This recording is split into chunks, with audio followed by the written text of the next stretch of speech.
From Pacifica, this is Democracy Now! Hi, this is President Donald Trump, and I need Alabama to go vote for Roy Moore. President Trump records a robocall and leads a rally for accused child molester Roy Moore, the Republican U.S. Senate candidate in Alabama. Polls show Moore locked in a tight race with Democrat Doug Jones in Tuesday's special election. A Democrat hasn't won a Senate seat in Alabama in 20 years. Then from Alabama to Mississippi, where many black leaders boycotted the opening of 2 new civil rights museums in protest of President Trump's presence. We'll speak with 2 of them, NAACP President Eric Johnson and Jackson Mayor Chokwe Lumumba.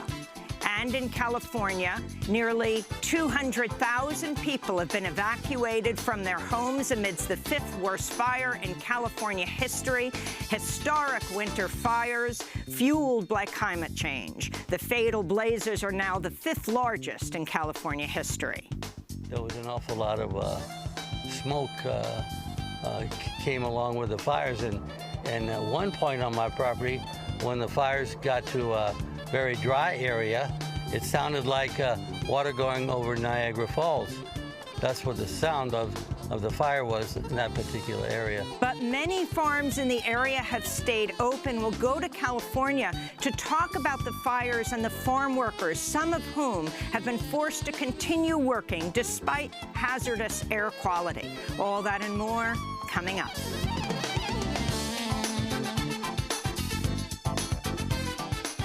In Alabama, Democrat Doug Jones and Republican Roy Moore are locked in a tight and increasingly controversial race to fill the Alabama Senate seat left vacant by Attorney General Jeff Sessions. Polling shows the 2 candidates are neck and neck ahead of Tuesday's special election, despite Moore being accused by at least 9 women of sexually harassing or assaulting them when they were teenagers. One of the women says Moore removed her shirt and pants, then touched her over her bra and underwear when she was 14 years old. Over the weekend, President Trump recorded a robocall endorsing the accused child molester Roy Moore. And on Friday, Trump flew to Pensacola, Florida, near the Alabama border for a campaign-style rally in support of Moore. We want people that are going to protect your gun rights. Great trade deals instead of the horrible deals.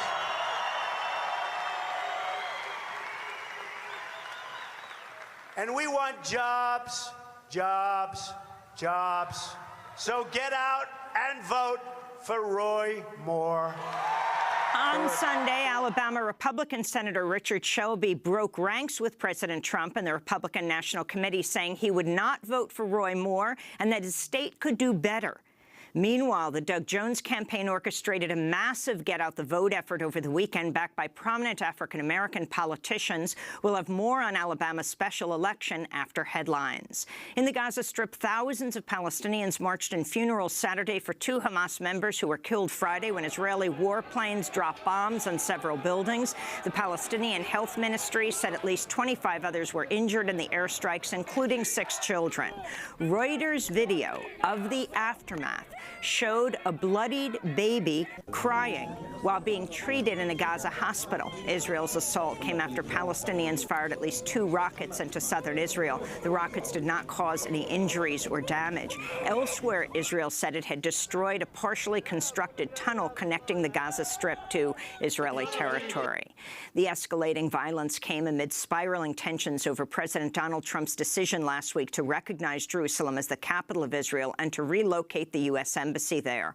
Over the weekend, Israeli security forces killed at least 2 Palestinians and injured hundreds more as protests rage across the occupied West Bank, East Jerusalem, and the Gaza Strip. Meanwhile, Palestinian Authority President Mahmoud Abbas said he will not meet Vice President Mike Pence during his planned visit to the region this month. And the Arab League condemned Trump's move to recognize Jerusalem as Israel's capital, saying the U.S. could no longer be an effective mediator in talks between the Israelis and Palestinians. Elsewhere, protests against the Trump administration's decision on Jerusalem raged in cities around the world over the weekend. In Lebanon, security forces fired tear gas at protesters outside the U.S. embassy north of Beirut. There were other large protests protests in Indonesia, Egypt, Jordan, Somalia, and Morocco, as well as U.S. cities, including New York and San Francisco. In France, hundreds protested in central Paris as Israeli Prime Minister Benjamin Netanyahu was welcomed by French President Emmanuel Macron. Macron called President Trump's recognition of Jerusalem a threat to peace and urged Netanyahu to end the construction of illegal Jewish-only settlements. In breaking news, police in New York City are investigating reports of an explosion at the Port Authority bus terminal in Manhattan. Police say a possible pipe bomb exploded in a passageway below ground around 7:25 this morning. They say one person is in custody and a few people reported injuries. Officials in Mesa, Arizona, have released a police body cam video showing an unarmed Texas man holding his hands above his head, pleading with police for his life, moments before he was shot dead by an officer who had ordered him to crawl toward the police. The video was released Thursday, just hours after a jury found Mesa officer Philip Brailsford not guilty of murdering 26-year-old Daniel Shaver in a hotel hallway in 2016. Brailsford was also acquitted of a lesser charge of reckless manslaughter. A warning to our listeners and viewers, this video is highly disturbing. For any reason, you think you're going to fall, you better fall on your face. Your hands go back in the small of your back or down. We are going to shoot you. Do you understand me? Yes, sir. Crawl towards me. Crawl towards me! Yes, sir. Don't go! As the man pleads for his life, the officer shoots him. The man was on his knees. 2 months after the shooting, the Mesa Police Department fired Brailsford for violating department policy after they discovered he had etched the expletive, "you're effed," but the real word, into metal of the AR-15 assault rifle he used to kill Shaver. But the judge in Brailsford's murder trial ruled that detail was immaterial, and he did not allow it to be presented to the jury. Shaver's widow and parents say they'll now pursue wrongful death lawsuits against the city of Mesa and its police officers.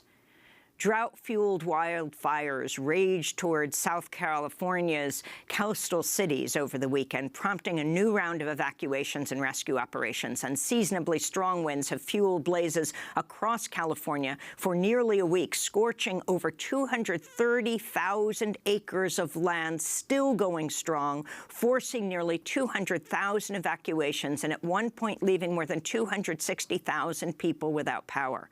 The wildfire is already the fifth largest blaze on record in California state history. Over the weekend, authorities ordered residents in parts of Carpinteria and Montecito to leave early on Sunday as the fire barreled towards Santa Barbara. Climate experts say the intensity of the winter blazes are linked to climate change. Later in the broadcast, we'll go to California for the latest on the wildfires. 2 U.S. senators have called on President Donald Trump to resign over at least 16 allegations that he sexually harassed or assaulted women. Over the weekend, New Jersey Democrat Cory Booker told Vice News, quote, "I just watched Senator Al Franken do the honorable thing and resign from his office. My question is, why isn't Donald Trump doing the same thing? Who has more serious allegations against him with more women who have come forward?" Booker asked. Democratic Senator Jeff Merkley of Oregon has also called for Trump to resign. Their comments came as Trump's ambassador to the United Nations, Nikki Haley, said on CBS the women accusing Trump should be taken seriously. Haley was speaking with host John Dickerson. How do you think people should assess the accusers of the president? Well, I mean, the same thing as women who accuse anyone should be heard. They should be heard and they should be dealt with. And I think we heard from them prior to the election. And I think any woman who has felt violated or felt mistreated in any way, they have every right to speak up. In Mississippi, civil rights leaders gathered Saturday to celebrate the opening of 2 new civil rights museums in Jackson. The historic openings, however, were marred by controversy after President Trump refused to heed the calls of civil rights leaders, insisted on attending the inauguration. We'll have more on the protest over President Trump's presence at the Mississippi Civil Rights Museum's openings later in the broadcast. We'll be speaking with the mayor of Jackson, as well as the head of the NAACP, Derek Johnson. Chokwe Lumumba and Johnson both refused to participate in some of the ceremonies that involve President Trump. In Honduras, thousands of protesters marched on the U.S. Embassy in Tegucigalpa over the weekend, demanding the U.S. support either a new election or a recount of all votes in the November 26 poll. The protesters charge incumbent President Juan Orlando Hernandez used Honduras' National Election Commission to rig the election after early counting showed the opposition candidate, Salvador Nasrallah, 5 points ahead. This is protester Maria Fernanda Bustillo Gomez. In this moment, we are in front of the United States Embassy. We are protesting, as you can see. It's a huge number of Hondurans in front of the embassy because we don't agree with what's happening in our country. We don't want them to impose a president that's already in power, who wants to keep power. People elected a different person. It's obvious that the opposition won, but they won't let him take power. Over the weekend, Salvador Nasrallah formally challenged the results of last month's election in Honduras, calling for an annulment of the results over what he called scandalous fraud. To see our interview with former Honduran President Manuel Zelaya Friday, go to DemocracyNow.org. In El Salvador, judges have delayed a ruling on whether to free a woman who was sentenced to 30 years in prison after she gave birth to a stillborn baby. In 2008, Teodora del Carmen Vasquez was convicted of intentionally inducing an abortion after she went into labor while at work, tried unsuccessfully to summon an ambulance, and passed out on the floor of a bathroom after miscarrying. This is Teodora del Carmen Vasquez speaking from a court hearing in San Salvador Friday.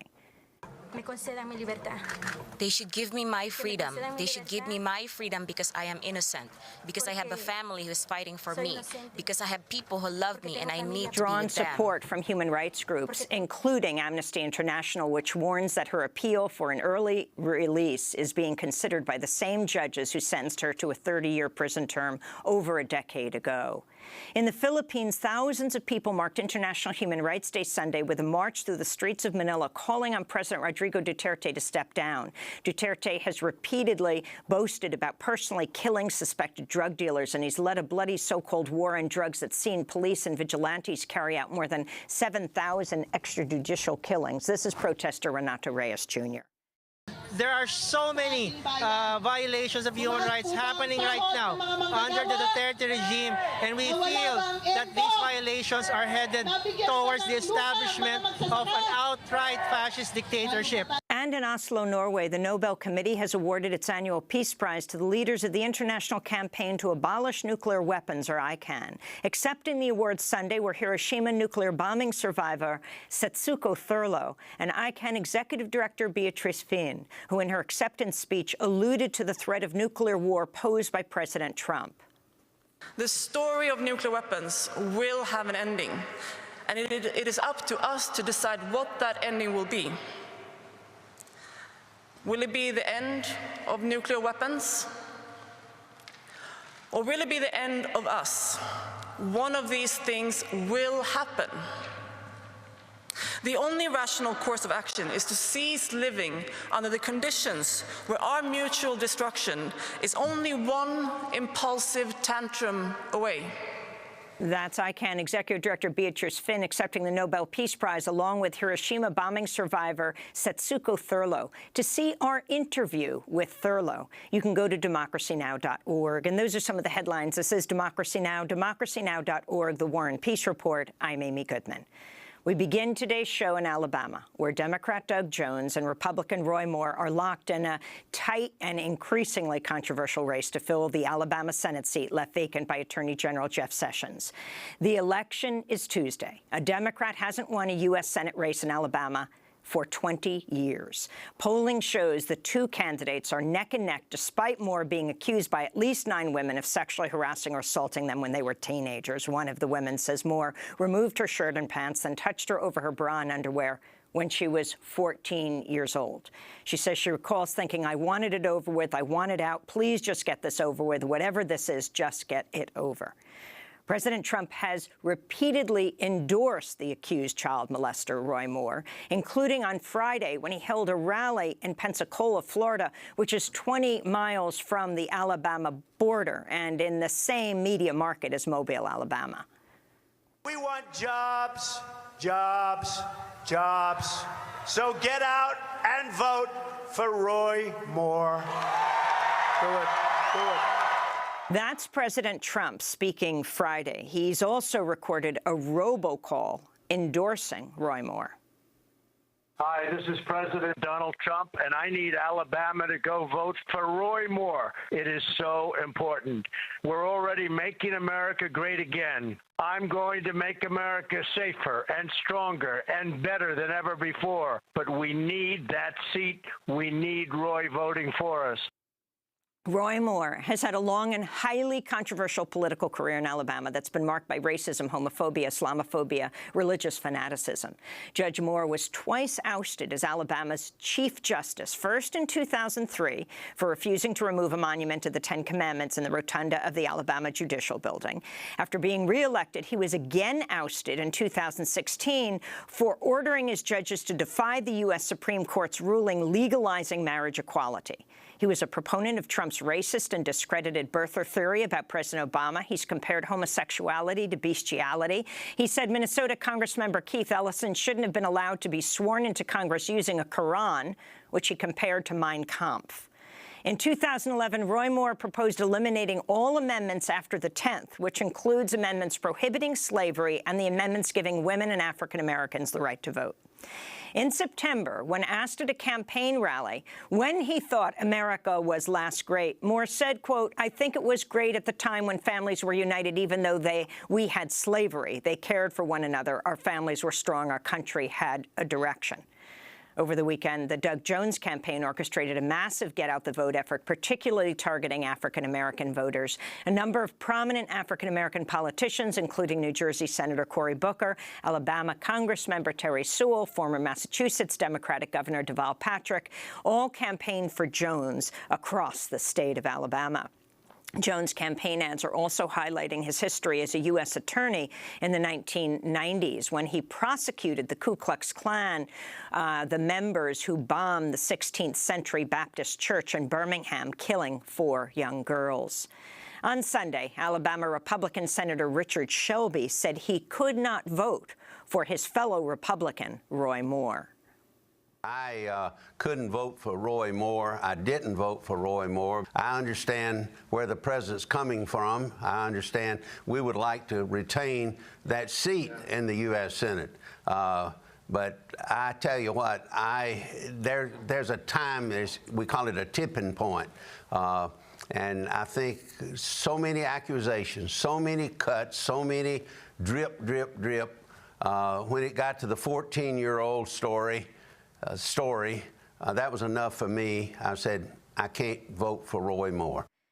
That was Senator Richard Shelby of Alabama, a Republican. For more, we go to Washington, D.C., where we're joined by Peter Montgomery, senior fellow at People for the American Way. His most recent piece headlined, "There's More Than One Roy Moore Scandal." Talk about Roy Moore, Peter Montgomery. You also wrote the piece, Roy Moore, A History of Bigotry, Extremism, and Contempt for the Rule of Law. But talk about the scandals around the former Alabama judge.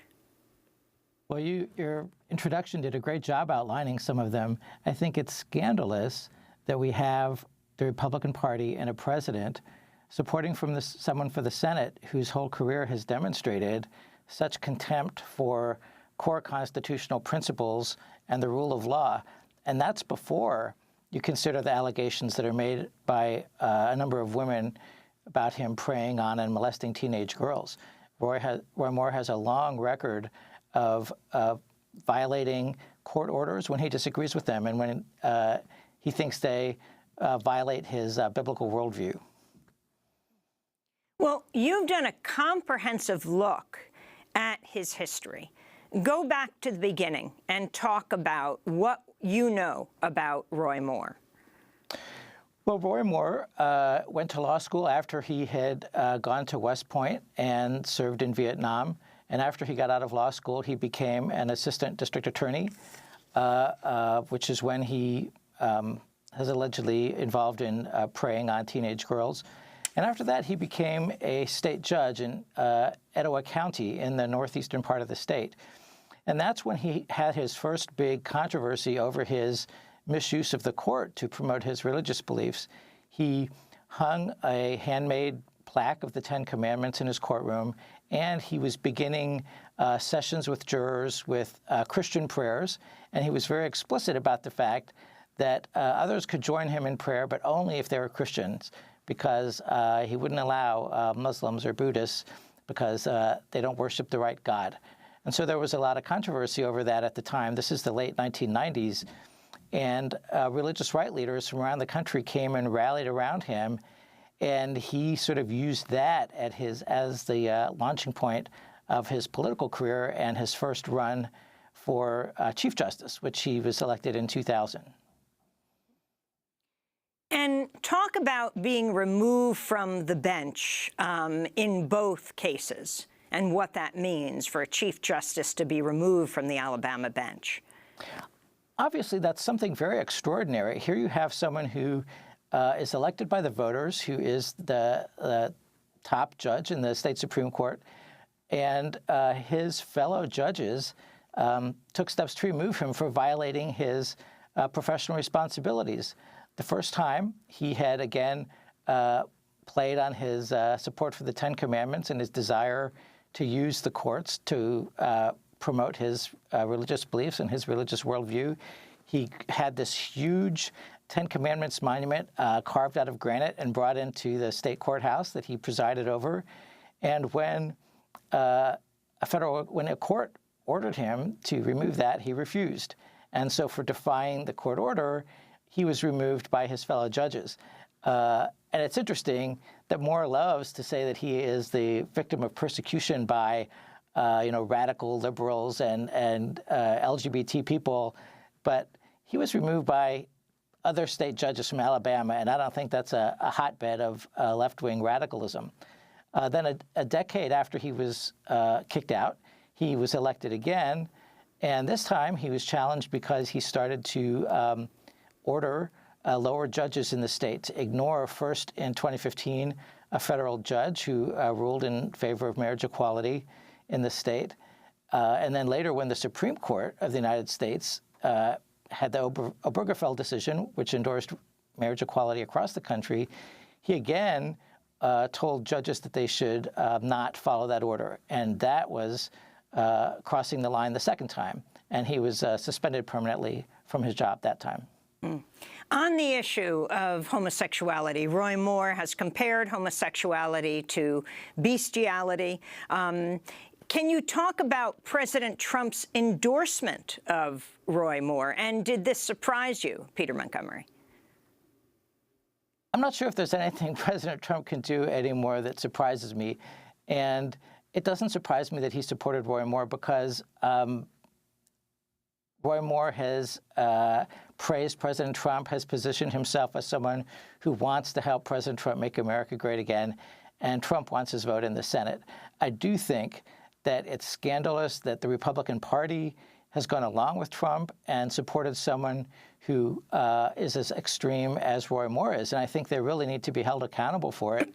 On the issue of gay rights and LGBT people, Moore is utterly opposed to the core constitutional principle of equality under the law.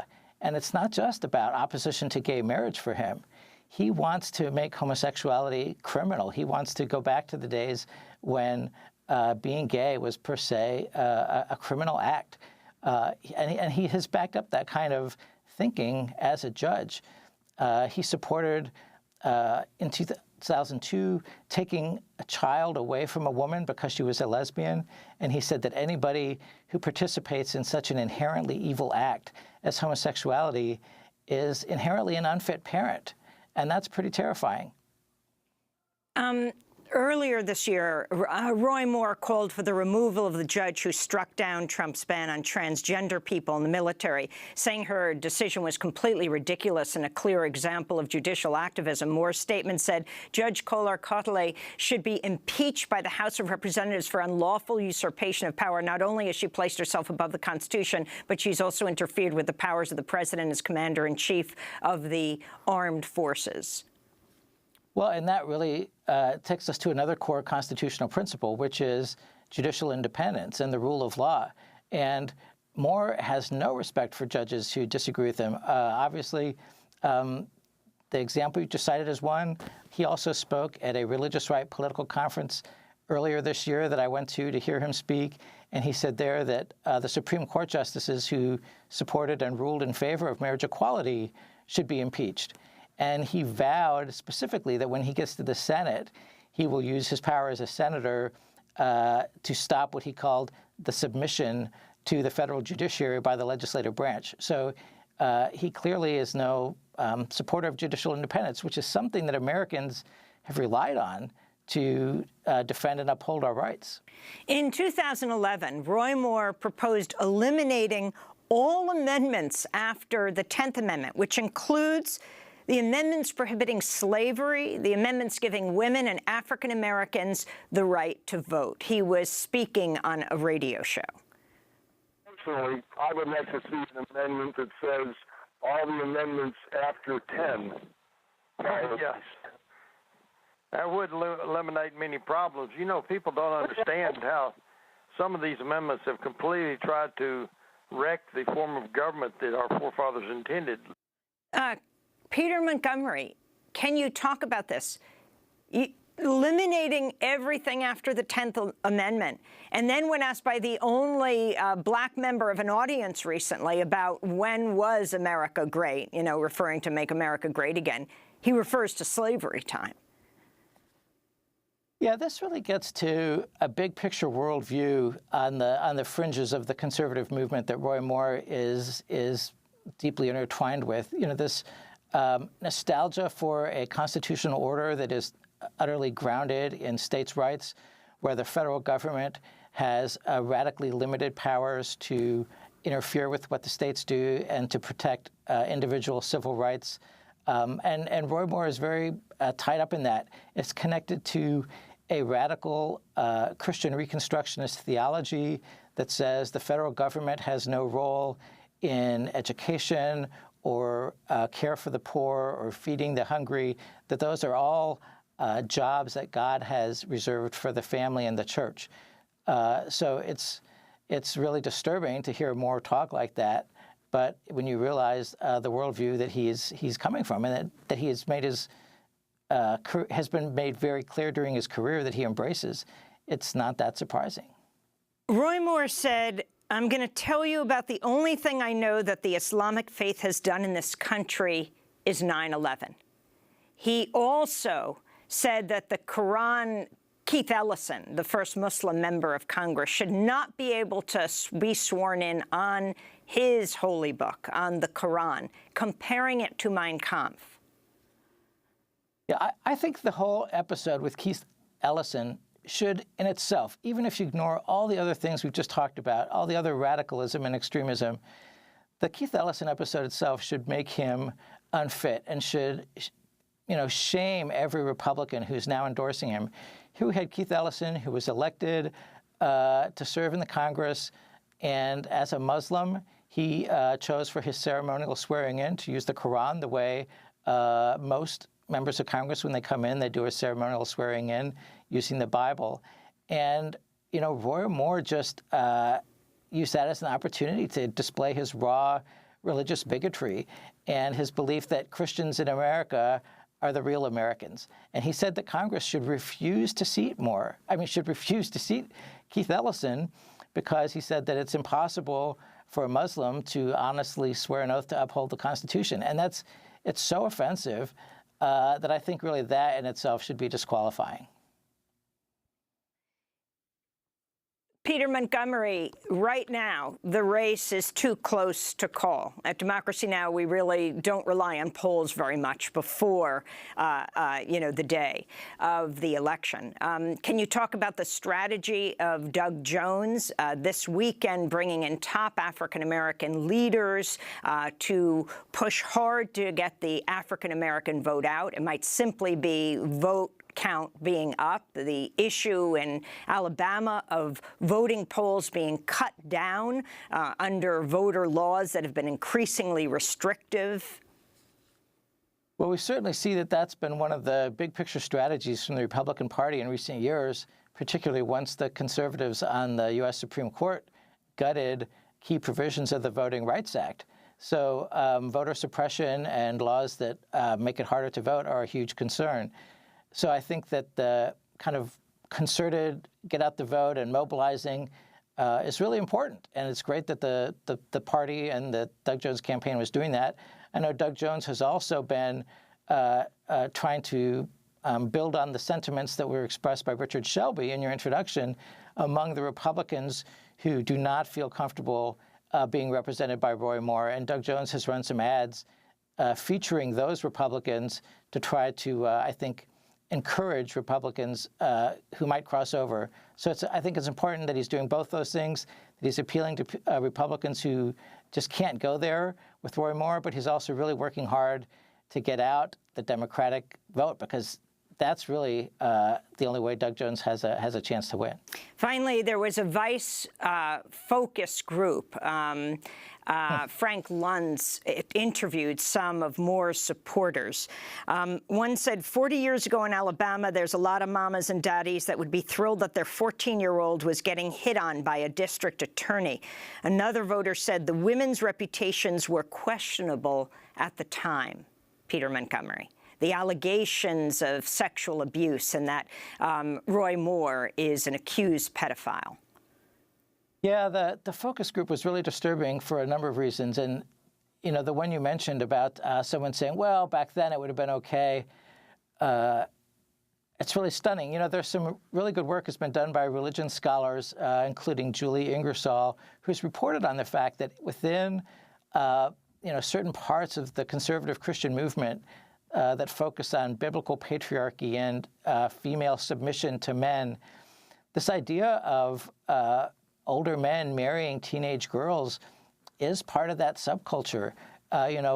Phil Robertson from Duck Dynasty, who's really become this big religious right and Republican Party activist, he basically said that girls should get married at 15 or 16, and that, if they're young enough, then guys can be sure that they're pure for them and ready for them to sort of be handed over from their father to their new husband. So that is a disturbing strain of conservative Christian subculture that Roy Moore is connected to. Well, I want to thank you, Peter Montgomery, for joining us, Senior Fellow at People for the American Way. We'll link to your pieces, the one, There's More Than One Roy Moore Scandal, and your report on Roy Moore, a history of bigotry, extremism, and contempt for the rule of law. The accused pedophile will run in a special election on Tuesday against Doug Jones for the U.S. Senate seat that was vacated by Jeff Sessions, who became President Trump's Attorney General. Of course, we'll be reporting on that tomorrow.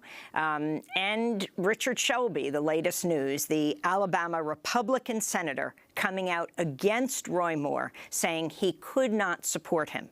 President Trump, on the other hand, has made a robocall supporting Roy Moore, held a rally supporting Roy Moore in the Mobile, Alabama media market this weekend in Pensacola, Florida, supporting the accused pedophile. This is Democracy Now! We'll be back in a minute in Jackson, Mississippi, where President Trump went to dedicate the opening of 2 new civil rights museums. Our guests didn't go to all the ceremonies protesting President Trump's presence, but the museums themselves are quite remarkable, and we'll talk about civil rights history. Stay with us.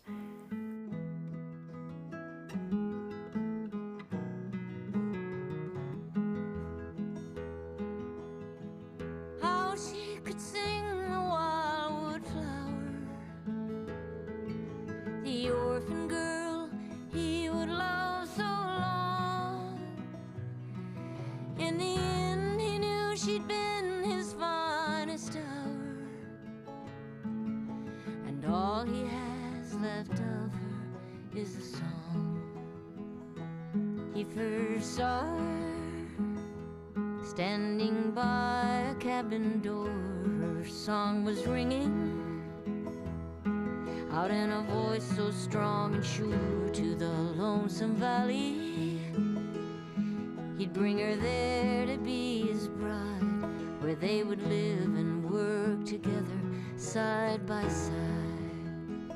She was his sunshine, she was his moon and morning star. How She Could Sing the Wildwood Flower by Emmylou Harris. This is Democracy Now! I'm Amy Goodman. We turn now to Mississippi, where civil rights leaders gathered Saturday to celebrate the opening of 2 new civil rights museums in Jackson. Going through the museum of my history, I wept because I felt the blows. I felt the bullets. I felt the tears. I felt the cries. That was Myrlie Evers Williams, the widow of the murdered civil rights icon Medgar Evers, speaking at the inauguration of the Civil Rights Museum in Jackson on Saturday. She was speaking outside. A slew of civil rights leaders boycotted the events in protest of President Trump's attendance. Those who boycotted, including African-American Democratic Congress members John Lewis of Georgia, Benny Thompson of Mississippi. They wrote in a joint statement, President Trump's disparaging comments about women, the disabled, immigrants, and National Football League players disrespect the efforts of Fannie Lou Hamer, Aaron Henry, Medgar Evers, Robert Clark, James Chaney, Andrew Goodman, Michael Schwerner, and countless others who've given their all for Mississippi to be a better place. Well, for more, we go to Jackson, Mississippi, where we're joined by the NAACP President Eric Johnson and Jackson Mayor Chokwe Antar Lumumba. Both boycotted some of Saturday's events in protests of Trump's presence, which Johnson called an affront to the veterans of the civil rights movement. Let's begin with Mayor Lumumba. Can you talk about what happened on Saturday in your town, in Jackson, the significance of this museum and President Trump's presence there? Yes. Well, first and foremost, thank you for having us. On Saturday, we opened a museum that tells a necessary history.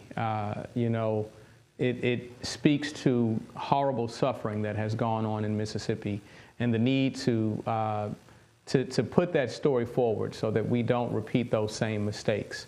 That's why we felt that Trump's coming for the occasion was inconsistent with the very premise by which we're celebrating this history and the sacrifices which led to its building. You know, this is a principled stance, and so we felt that it was disingenuous to the movement, and my failure or my desire not to attend was based on my appreciation for the legacy of those individuals who sacrificed, offered their lives, put themselves in harm's way. And my respect for their legacy would not allow me to attend. So you didn't go to any of the ceremonies, Mayor Lumumba? I did not attend the presentation, or I was not a part of any presentation that Donald Trump was a part of. There have been events taking place all week or this previous weekend. And so I had an opportunity to celebrate the opening of the museum. And I want to be clear that we are happy that this museum is opening. We invite people to come and celebrate the history, to come and learn. We want people both near and far to come. You know, Mississippi has been known for so much negative history. And now we want to be the authors of a new story. So it's important that we recognize this history in that effort to move forward. And Derek Johnson, you are the president and CEO of the NAACP, which also boycotted the inauguration of the museum because of President Trump's presence this weekend. Interestingly, the former chair of the board is Myrlie Evers Williams, is the widow of Medgar Evers, and she did speak outside, is that right? And talk about your own decision. Right. So she did speak outside, but she was very clear. She did not want to give the president a photo op. I believe that led to only a private ceremony for him to walk through the museum. The legacy of the civil rights movement in Mississippi is near and dear. It still exists. Many of the veterans are still around. They serve as our mentors. There are individuals who sacrifice so much. And for this president to come and seek a photo op and not uphold any of the values they fought for, you know, the civil rights movement was based on some basic principles: access to democracy, allowing individuals, particularly of African descent, to cast a vote, free of vote suppression. This president supported a commission that seek to further vote suppression. The civil rights movement was based on opening up access to health care. And that's why we have the rural community health centers across the country, led by Dr. Robert Smith, who's still alive, still a practicing physician today. This president is seeking to roll back the Affordable Care Act, which would limit access to health care. The movement was around making sure individuals are not exploited for free and cheap labor. This president do not support many of the causes to deepen the ability of working Americans to make a viable living. So why should we, as citizens of this state, why should members of the civil rights community, why should our legacy be tarnished by an individual who do not hold the values? That's why we decided that we would not be a part of any function where this president would attend in the inauguration of this Civil Rights Museum. And Myrlie Evers Williams refused to share a stage with President Trump. The gun that was used to kill her husband, Medgar Evers, who's buried at Arlington National Cemetery, is in the new museum. Chokwe Lumumba? I am not certain of the fact of whether the gun is there. I have not had an opportunity to view it. But you know, what we want to share is that, you know, we feel that President Trump's attendance at this event is inconsistent.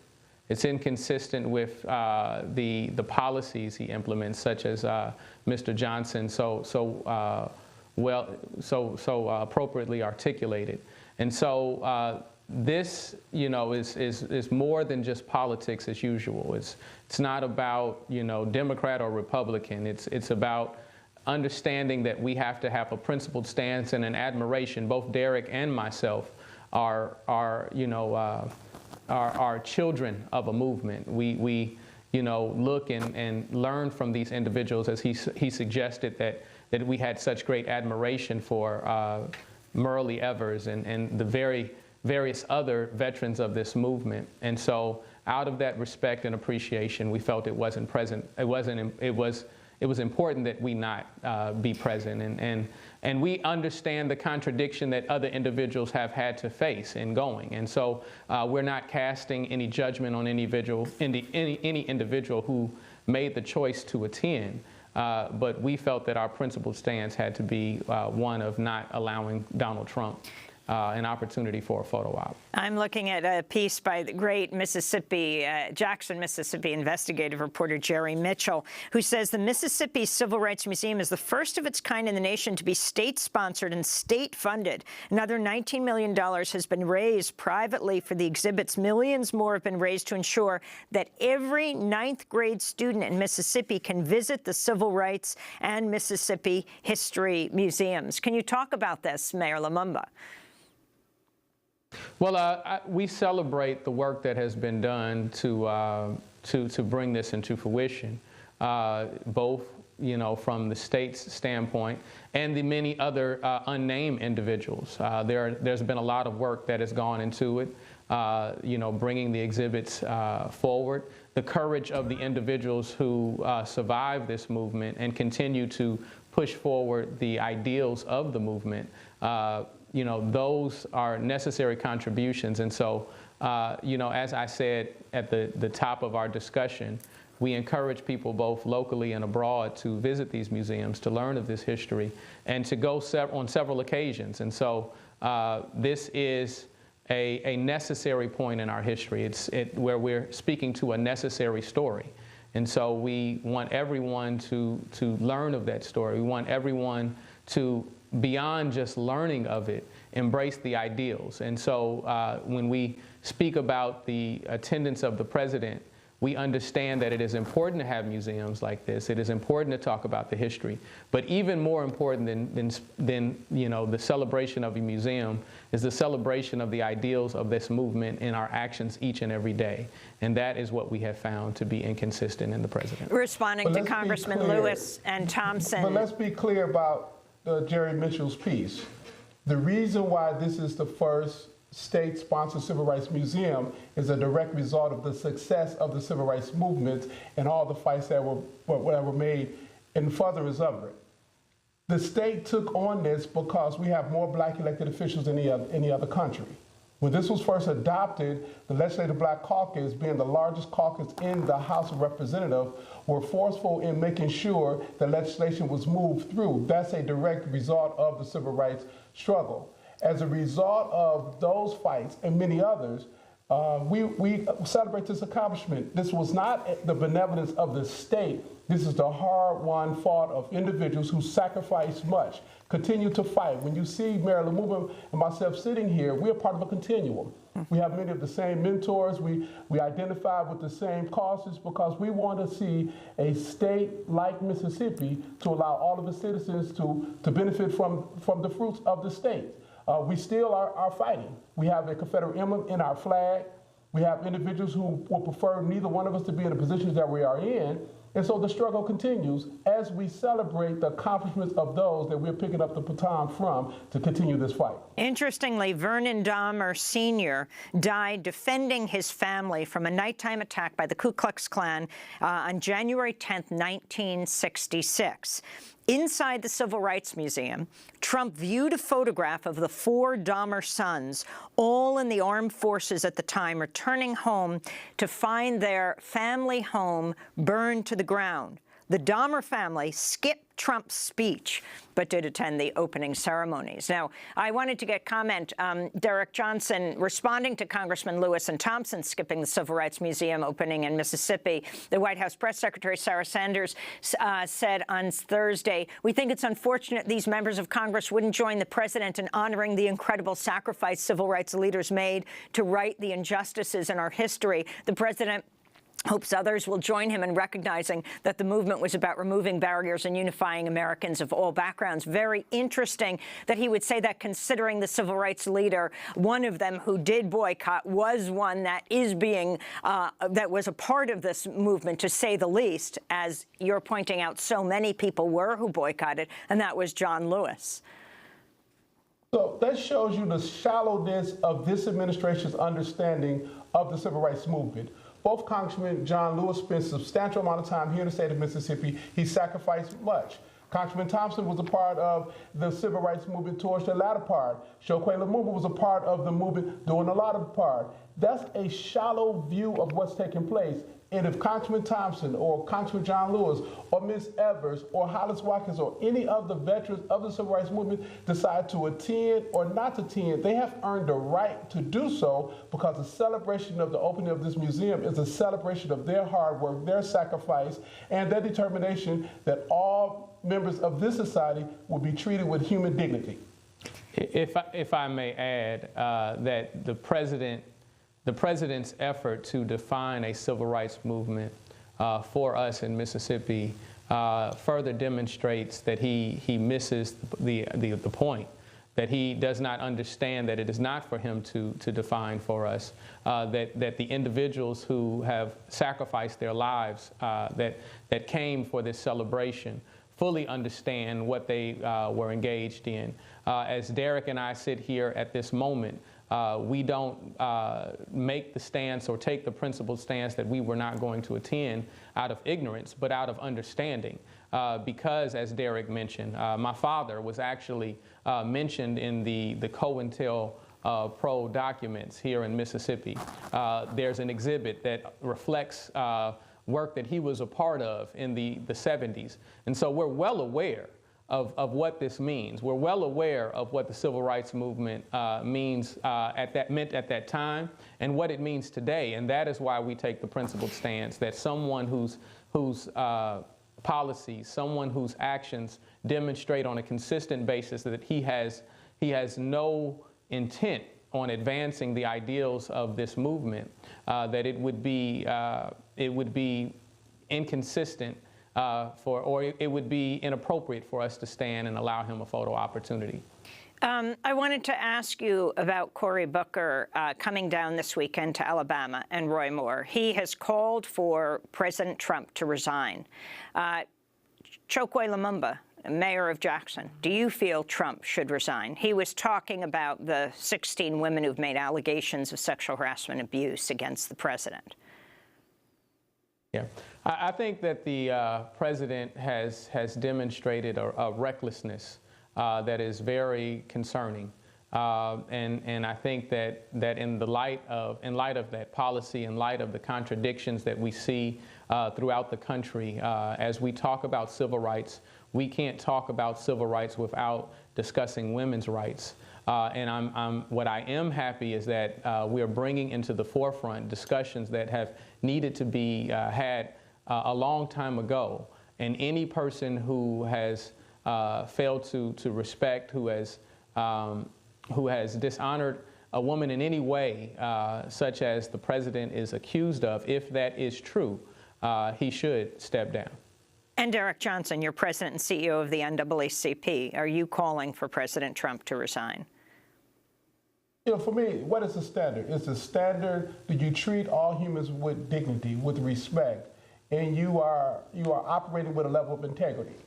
This president is not being accused of sexual harassment. He admitted on tape that he harassed women. And if that is the standard that we're looking at, yes, he should step down.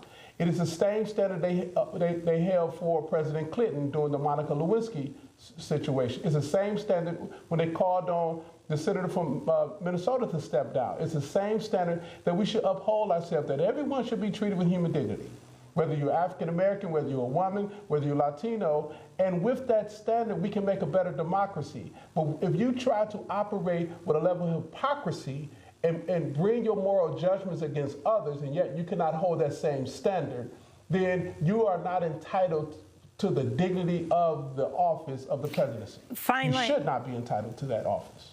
Finally, and yes, he should step down.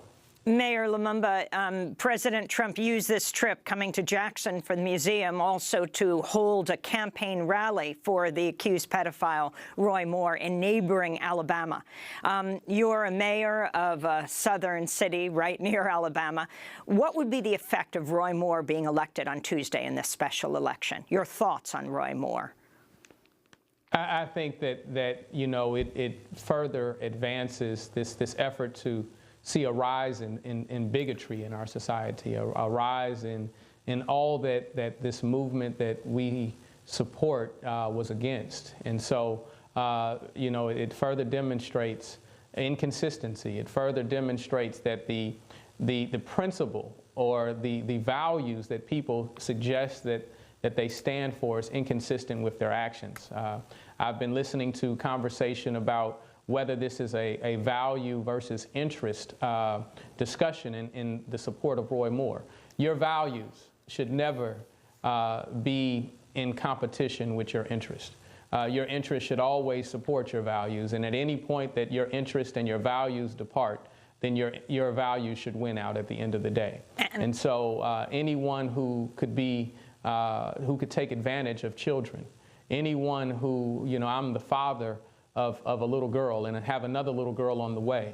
I can't imagine supporting someone who would ever take advantage of a young child. And Derek Johnson, we have 20 seconds. When you talk about values and you look at the state of Alabama and whites in the state of Alabama, they have not come to grips with the fact that they're being used under a level of fear-mongering dealing with race and religion. And if they're truly a moral community, they would not be able to stand behind a man who is a pedophile, whether accused or otherwise. Everything points that we have a problem with this individual as being a pedophile. But the tool of the conservative right in the South have always been to use race and religion to motivate whites to vote against their own interests. And we're seeing that right now. The outcome of this election would not be on an indictment on whether or not African Americans turn out to vote or not. It's an indictment on white Alabamians who decide to put politics and party in fear above the value of children and the protection of children.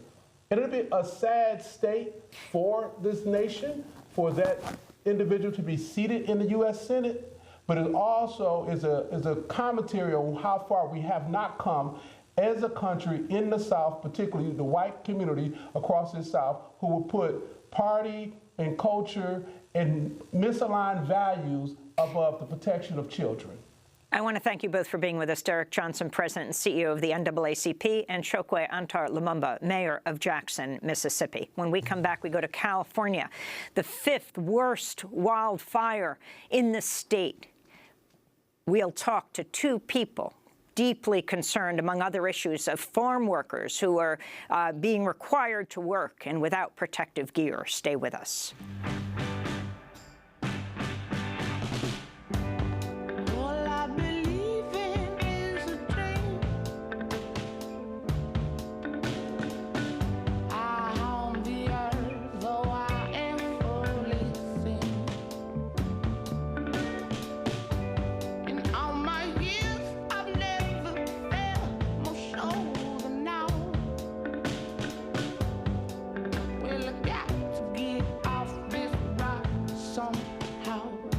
Rise to the Sun by Alabama Shakes. This is Democracy Now! I'm Amy Goodman. As we turn to California, where drought-fueled wildfires rage towards Southern California's coastal cities over the weekend, the fires scorching 230,000 acres of land, forcing nearly 200,000 people to evacuate. At least 1 woman has died so far. The wildfires, the 5th largest on record so far in California history, the largest ever recorded in December. Climate experts say the intensity of the winter blazes is linked to climate change. Authorities have warned residents to stay inside because of the dangerous air quality caused by smoke and carcinogenic ash from the fires. But a number of farms have stayed open, sparking concerns. Farm workers are laboring in hazardous conditions without proper equipment. Last week, volunteers handing out free protective masks to farm workers say they were kicked off some farms, despite the fact the pickers were asking for the safety equipment.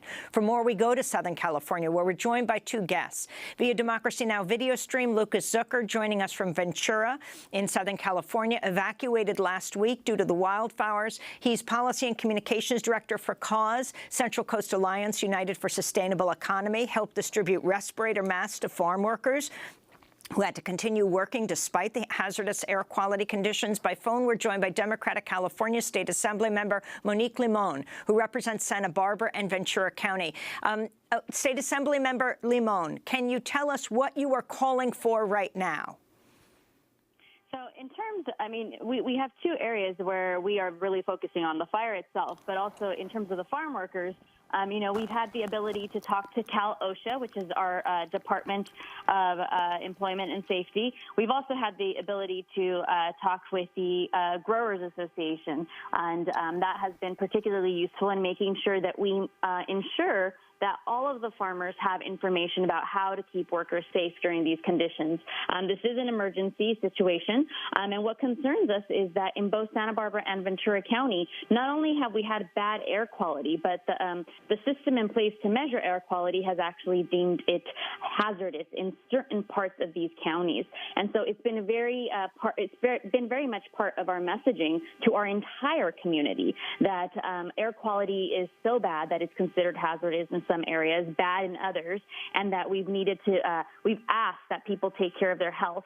And so when you have anyone who is working outside with conditions as Let me bring Lucas Zucker into this in the last 20 seconds. What have you found among the farm workers? 15 seconds before end of show.